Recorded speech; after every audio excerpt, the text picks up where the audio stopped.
My name is Veronica Young, and I'm an associate with the Feldstein Family Law Group. In this video blog, I'll be discussing travel consent letters, what they are, and why you as a parent may need them. Is your child under 18 years of age? Will you be traveling with them outside of Canada? Will they be traveling outside of Canada?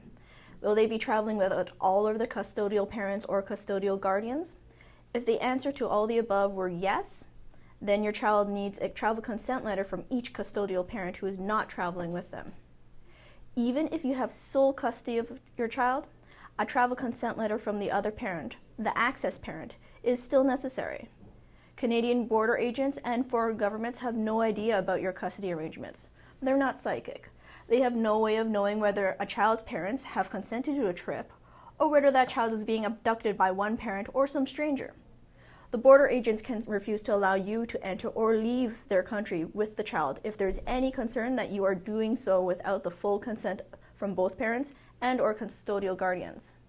Essentially, these travel consent letters are a form of protection for the child against international child abduction. These letters are documentary evidence that a child's custodial parents or custodial guardians have consented and given permission for the child to go on this trip. It assures the Canadian and foreign governments that the child's parents know where that child is going and have consented for the child to travel with the persons named in the letter. So what's in a travel consent letter? Usually, well, really, there's no standard legal format for travel consent letters and what they need to contain. The only basic requirements for a valid travel consent letter are, first off, a statement by the parent who is not traveling with the child that they are consenting to this trip, that parent's signature, and the date of the signature.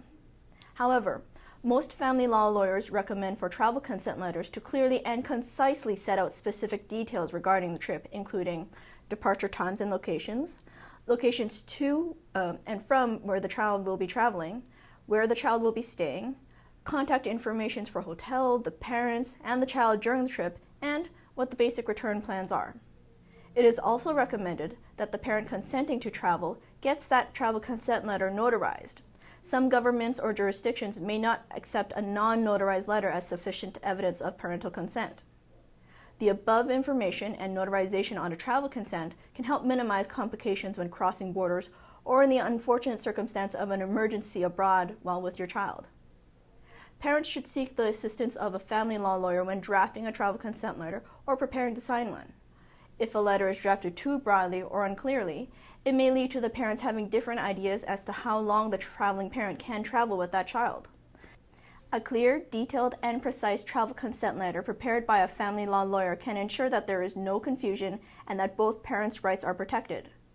For separated parents, it's a good idea to seek the other parent's permission to travel with the child far in advance of your trip in case there are any unexpected complications in obtaining a travel consent letter.